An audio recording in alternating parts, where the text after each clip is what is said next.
बड़ा ताम झाम।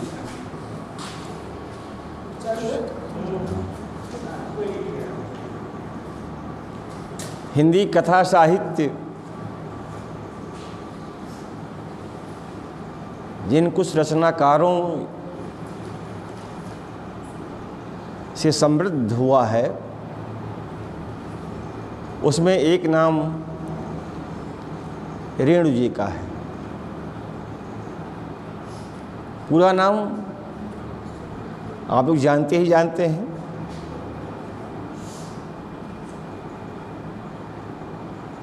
रेणु जी के कथा संसार को देखने के बाद कभी कभी ये लगता है कि प्रेमचंद भी इसमें है, लेकिन प्रेमचंद की कहानी या कथा संसार और रेणु जी की कथा संसार में मौलिक अंतर है। यहाँ अंतर बताना हमारा आज का विषय नहीं है, सिर्फ रेणु जी की कहानी और उस कहानी का सत्य और मर्म हम कम से कम शब्द में कह सकते हैं कि रेणु जी की कथा की दुनिया लोक संस्कृत का चित्र है। रेणु जी की कहानी लोक चित्र का पट है या लोक चित्रपट है। थोड़ी और बात यह कहें थोड़ा सा, तो इनकी कहानी में आवश्यक रूप से लोक संस्कृति का सहज रूप बैठा हुआ है। संस्कृत शब्द का प्रयोग बार बार हो रहा है। संस्कृत का मतलब किसी भी स्थान, किसी भी समाज के जीवन के संचालन का ढंग क्या है, वहाँ के लोगों की ज़िंदगी कैसी है, किस तरीके से ज़िंदगी जी रहे हैं, उनके जीवन का सत्य क्या है, किस सत्य के आधार पर जीवन जी रहे हैं। तो हम रेणु जी की कहानी में, सारी कहानी में यह पाएंगे कि उनकी कहानी में कोई कहानी नहीं, कोई स्टोरी नहीं है। उनकी कहानी में कोई स्टोरी नहीं है, कोई कथानक नहीं है, सिर्फ छोटे छोटे दृश्य हैं और उन्हीं दृश्यों को वह इस प्रकार की शब्द योजना में निबद्ध करते हैं कि वह दृश्य एक लय में आ जाता है और पाठक का मन लग जाता है। इसके लिए और भी कथन प्रयुक्त कर सकते हैं कि रेणु जी की कहानी में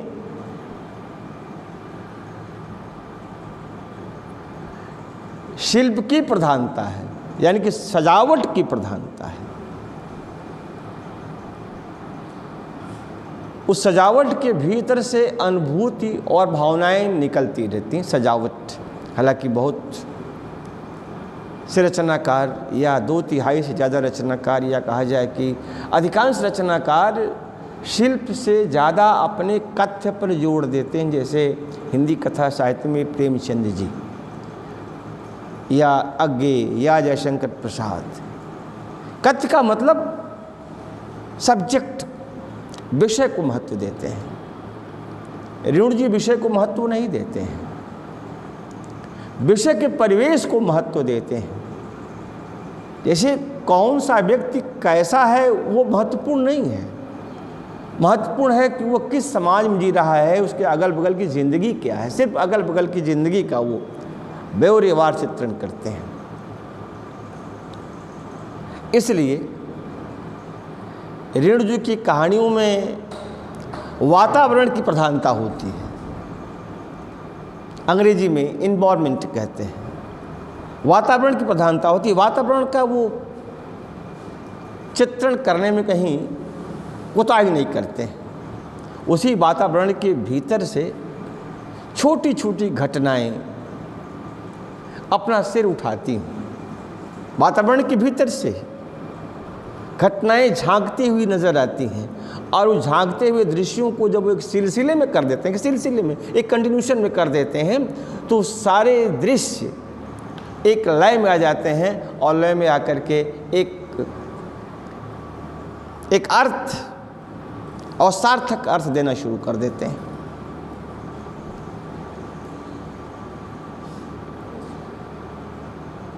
जैसे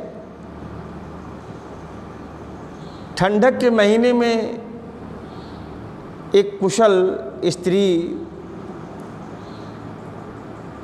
तमाम छूटे छटके रंग बिरंगे उनके धागे को इकट्ठा करती है। क्या करती है? इकट्ठा करती है, उसे जोड़ती है और जोड़ करके गोला बनाती है। अनेक अनेक रंग, किसी रंग के 4 हाथ हैं, किसी रंग के 8 हाथ हैं, किसी रंग के 10 हाथ हैं, सबको जो फेंक दिए गए हैं,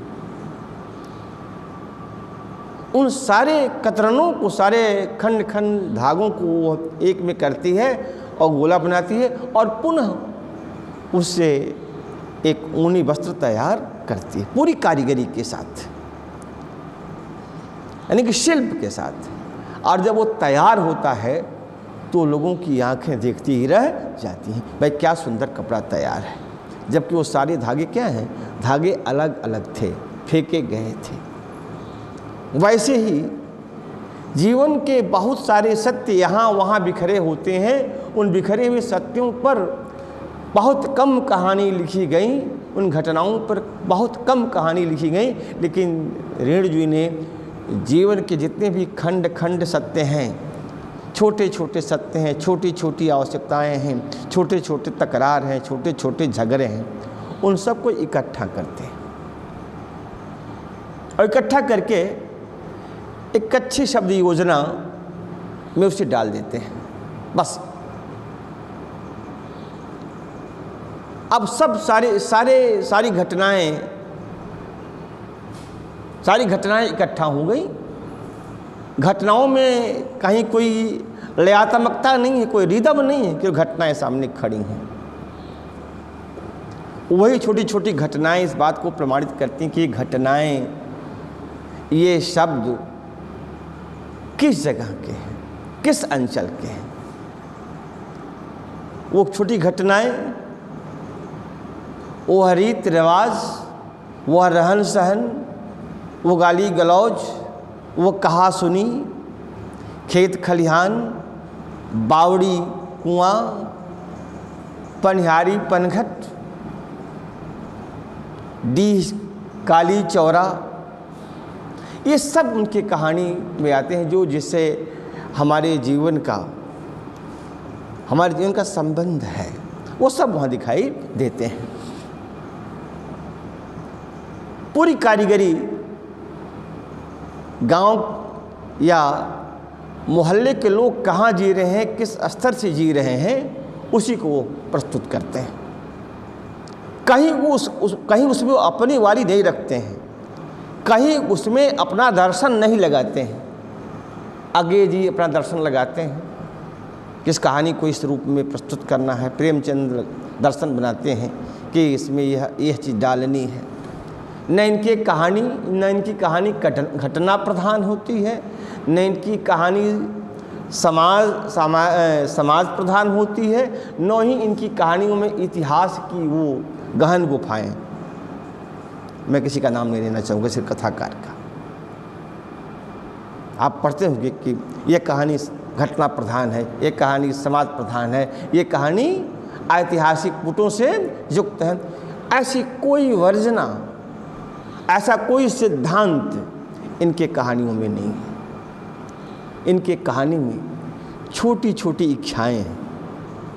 क्या है? छोटी छोटी इच्छाएं हैं, छोटी छोटी जिंदगी है, छोटे छोटे जीवन के तथ्य हैं, जीवन के सत्य हैं, जीवन की घटनाएं हैं, कहा सुनी है झगड़ा है, रार है, तकरार है, ये सब दिखाई देता है उसमें। और सबसे बड़ा सच तो यह है कि ऋण ने अपने कथा साहित्य में जो जीवन जिया है उसका ब्यौरा प्रस्तुत किया है। जो जीवन जिया है उसका बड़ी ईमानदारी के साथ ब्यौरा प्रस्तुत किया है। जैसे आपकी कहानी लाल पान की बेगम, अभी उसकी पूरी की पूरी व्याख्या होगी इस भूमिका के तत्वाधान में। जैसे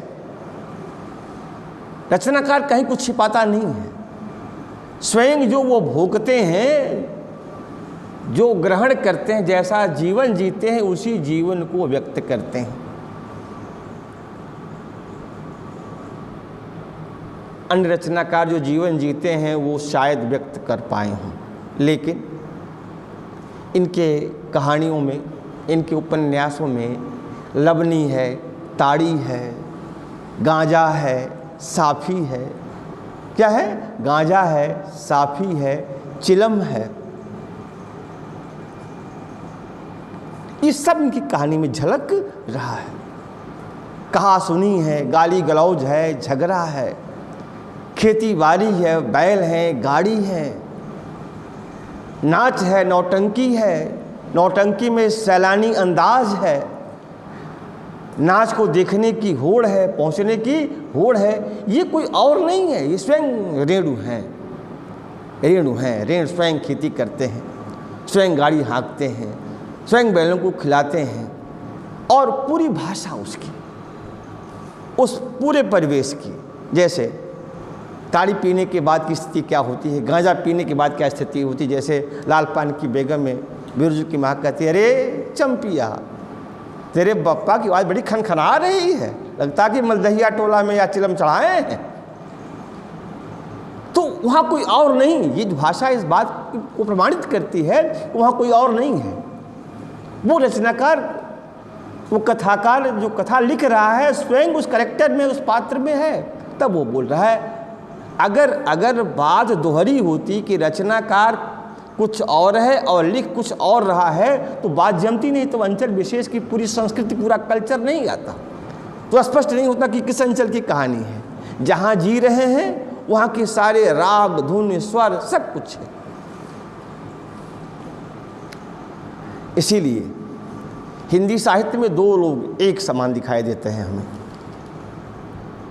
कि वह अपने कार्य और वातावरण से अपने साहित्य का रसायन तैयार किया है। दो रचनाकार, एक कबीर और एक रेणु। ये अपने कार्य और व्यापार का, वातावरण का संपूर्ण रसायन, साहित्यिक जो रसायन तैयार किया, जो साहित्यिक स्वरूप तैयार किया है, वो कहीं से लिया नहीं है, जो जिया है उसी को लिखा है। एक कबीर ने और एक रेणु जी ने। अब इन सारी बातों को हम लाल पान की बेगम कहानी के माध्यम से व्यक्त कर रहा हूँ। जैसे एक बात आपको ध्यान देना है, जो अंतिम वाक्य, कि रेणु जी ने जो जीवन जिया है और जिस वातावरण में वो रहे हैं, उस जीवन और वातावरण को बड़ी बारीकी के साथ, बड़ी ईमानदारी के साथ अपनी कथा साहित्य में प्रस्तुत किया। ऐसे दो बड़े रचनाकार, एक कबीरदास और एक रेणु। रेणु ने समस्त वेदों और पुराणों का, अपने समय के सारे आर्ष ग्रंथों को जानते थे। कबीर अज्ञानी थोड़े थे, अनपढ़ थोड़े थे, लेकिन उन सारी पढ़ी हुई पोथियों से उनका कोई वास्ता नहीं था। उनका तो जो जीवन था, उस जीवन से, उस जिंदगी से वास्ता था। जिस जीवन में, जिस परिवेश में कबीर जी रहे थे, उसी जीवन, उसी परिवेश के सारे चित्र हैं, सारे दृश्य हैं, और उन चित्रों और दृश्यों की वही भाषा भी है। ठीक यही स्थिति रेणु की है। रेणु भी चाहे होते तो गंभीर इतिहास खंडहर में गए होते, लेकिन वो वहाँ नहीं गए। साहित्य जिस पक्ष का पक्षधर है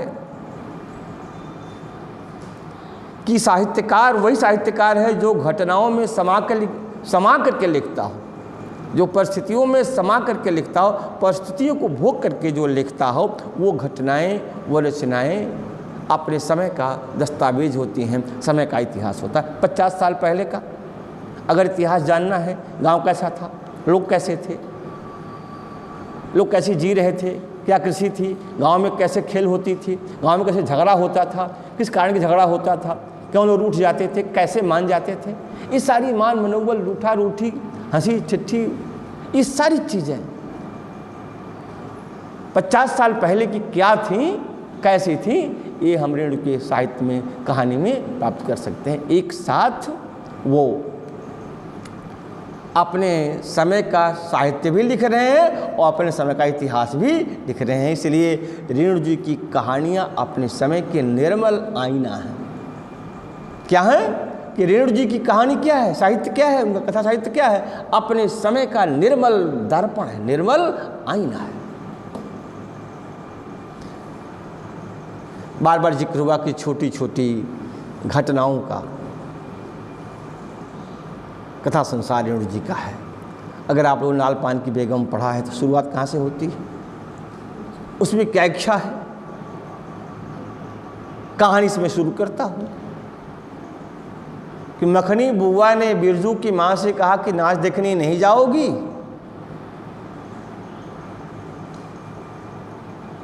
बिरजू की माँ शकरकंद उबालकर दोपहर से आंगन में बैठी कुढ़ रही थी। 7 साल का लड़का बिरजू जो शकरकंद के बदले तमाचा खा करके मिट्टी में लौट रहा है। चंपिया आधे आंगन धूप से सहुआइन के वहाँ गुड़ लेने गई, आई नहीं। बागड़ को कुकुरमाछी लग रही है। क्या लग रही है? बागड़ को कुकुरमाछी लग रही है। वो उछल कूद मचा रहा है, उछल कूद मचा रहा है। बिरजू की माँ को का गुस्सा चढ़ गया और गुस्सा उतारने का बहाना बागड़ मिल भी गया। यह बहाना लगाते हुए कि घर के पिछवाड़े के मरचे की गाछ का कलेवा बागड़ के अलावा कौन कर सकता है, अपने हाथ में ढेला उठाती है। त्यों ही मखनी बुआ ने क्या कहा कि बिरजू की माँ नाच देखने कब जाओगी। गुस्से से बुझी हुई किल की तरह शब्द का प्रयोग किया। क्या किया? अरे फुआ, मेरे आगे नाथ और पीछे पगहिया है। बात गुस्से में बुझे हुए किल की तरह मखनी बुआ कलेजे में धंस, शरीर में धंस गई। तो मखनी बुआ के पास संतान नहीं थी, पति नहीं था, धंस गई। अब मखनी बुआ को जब ये बात कह दी तो उसने ढेले को उठा कर फेंक दिया। यानी कि उसका गुस्सा कहाँ उतर गया? बागड़ पर नहीं, मखनी बुआ पर उतर गया। अब मखनी बुआ उसके शब्द से आहत हो गई। कहानी यही है, क्या हो गई? आहत हो गई। आहत होकर के नीम की पनिहारी ने, जहाँ नीम के पास पानी भरने का स्थान है, वो सब घड़ा ली हुई हैं, सब खिलखिला रही हैं। मखनी बुआ वहाँ पहुँच गई। जब किसी को चोट लगती है तो कुछ समाज ढूंढता कि किससे वो कहे। वहाँ पहुँची और पहुँचते शुरू कहाँ से कर रही है कि बिरजू के माँ के पास चारमन क्या पाठ हो गया और बेच करके कुछ पैसा पा गई। उसका पैर धरती पर नहीं पड़ता है। अरे 8 दिन पहले घूम घूम करके वही कह रही थी कि उसका पति बलरामपुर के मेले में नाच दिखाने के लिए बैलगाड़ी लेकर के जाएगा। वही तो मैंने कह दिया कि यार नाच का दिन है। इसी पर उसने आगे वो कहती है, बहुत बढ़िया कथोपकथन है। संवाद उनकी कहानी का मुख्य बिंदु है। अच्छा संवाद है। बगल से जंगी की पतोहू जंगी की पतोहू बड़ी मुँहजोर है, कहानी से। जंगी की पतोहू बड़ी मुँहजोर, टीसन की लड़की है। टोले कुरमा टोला के सारे झगड़ालू सासुओं से, कुरमा टोला के सारे झगड़ालू सासुओं से मोर्चा ले चुकी है। कोई बचा नहीं है उससे, मोर्चा ले चुकी है। उसका ससुर जंगी दागी चोर है, सी क्लासी। किस क्लास का? सी क्लासी। और उसका पति रंगी कुरमा टोली का जाना माना लठैत है, इसलिए वो सिंह खुजलाती रहती है। उसने गला खखार करके कहा, अरे फुआ, व्यंग करती है। अब देखो कुछ कहानी में है नहीं, तो संवाद है कि अरे फुआ, सर्वे सेटलमेंटली के जब हाकिम आए थे, तुम भी भेंट चढ़ाई होती क्या? तुम भी भेंटी चढ़ाई होती तो तेरे नाम भी 2-3 बीघे धनहर खेत की पर्ची कट गई होती।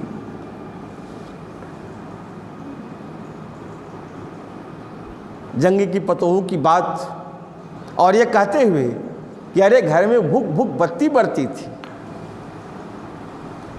यह बात बिरजू की माँ को लग गई। बहुत बहुत अच्छा कथोपकथन है। और वो कहती कि जब से ये टीसन की पतुरिया पतोहू आई हैं, तब से माहौल ही बिगड़ गया है। पूरी कहानी में शब्द ही है, कथा नहीं है। अपने बेटी चंपिया की याद करती, कहती क्या चंपिया, आज तेरी मूड़ी मड़ोर कर चूल्हे में झोंक दूंगी। चूल्हे में क्या करें? चूल्हे में झोंक दूंगी। यह दिन दिन बेचाल होती जा रही है। टीसन की पतुरिया पतोहू की चाल सीख रही है, बाजे ना मुरलिया गा रही है, आ हर जाई। ये कितना बढ़िया संवाद। कहानी कुछ नहीं है, कथोपकथन। इतना कहने के बाद वो अपना आत्मकथन कहती है कि 5 बीघे खेत क्या हो गया, इन जलनडाही भाई खोकियों के हृदय में, मन में जलन ही जलन रहता। पूरी कहानी चलती इस तरीके से। और इसी बीच पति उसका गया है गाड़ी लेने। कुर्मी टोला में गाड़ी मिली नहीं, चले गए मलदहिया टोला में मियाँ साहब के पास। उसकी बेटी चंपिया ने कहा कि आज पिताजी गाड़ी नहीं मिली है। मियाँ जी के वहाँ कहती है, करे अपने लोग दिए नहीं, चले गए मियाँ टोली में, 3 महीने 13 में। एक बड़ा सच और एक बड़ी उदारता कि जहाँ उसे गाड़ी नहीं मिली, वही मलदहिया टोला में मियाँ जी को गाड़ी मिल जाती है और गाड़ी लेकर के वो आती है। गाड़ी आई, अब पूरा का पूरा वातावरण है। गाड़ी आने के पहले चूँकि बिरजू की माँ निश्चय ही सुंदर है, कहानी से लगता है बड़ी आकर्षक है, आकर्षक रही होगी। उसमें कहानी से ध्वनित भी होता है कि लोग कहते हैं कि इसका पति इसके बस में रहता है। पति किसके बस में रहता है?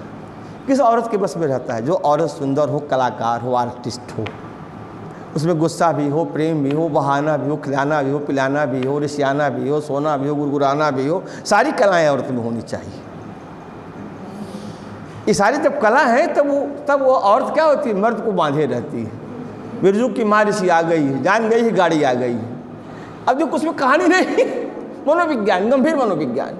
गाड़ी आ गई है दरवाजे पर और बिरजू के पप्पा यह जान गए हैं कि घर में नाराज़गी होगी, क्योंकि देर हो गया है। वो जान गए कि घर में नाराज़गी है, देर हो गई गाड़ी लाने में। तो वो माहौल बनाते हैं कि कैसे बोलचाल शुरू हो। इधर बिरजू के माँ जान गई कि बैल आ गए हैं, गाड़ी खड़ी हो गई है, तो कहते देख किसी को बोलना नहीं है, चुपचाप रहना है, जगना किसी को नहीं है।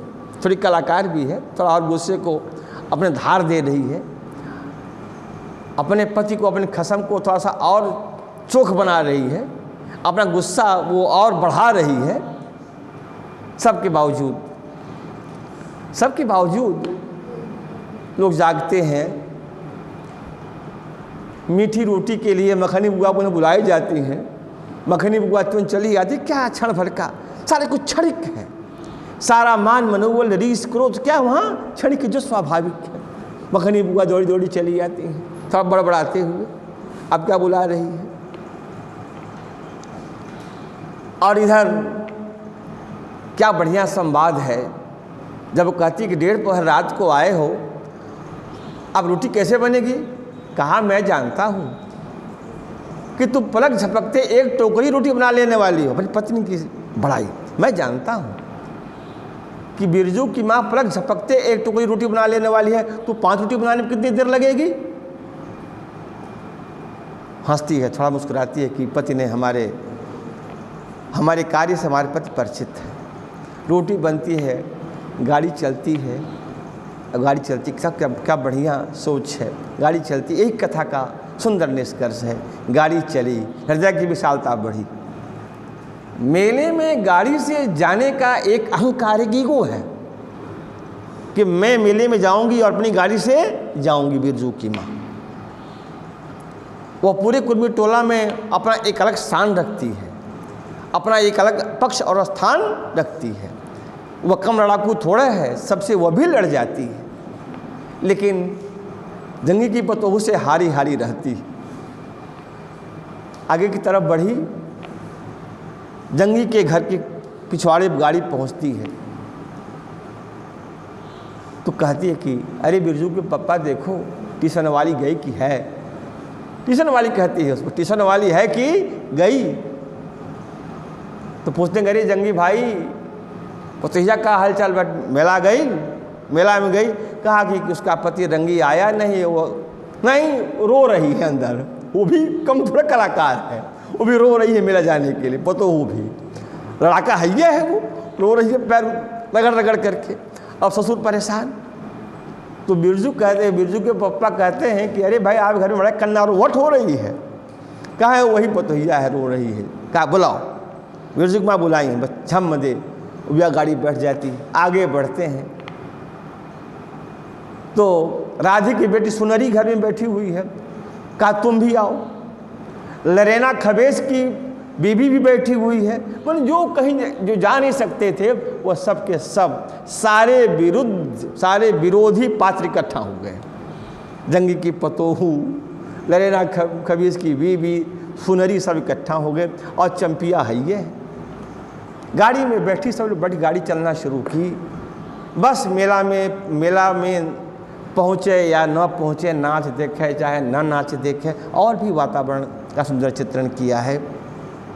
रेणु जी ने जब लड़की कोई गौने साड़ी पहन कर के आती है और पुनः उसे रख देती है तो गौने का वो कड़ू का तेल, वो सिंदूर साड़ी में लगा रहता है।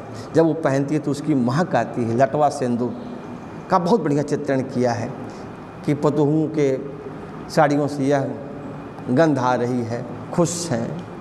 एक बहुत अच्छा चित्र है कि जब लरेना की बीबी और जंगी की पतोहू, राधे की बिटिया जब गाड़ी करीब आते हैं तो उसका बैल पीछे से लात चलाता है।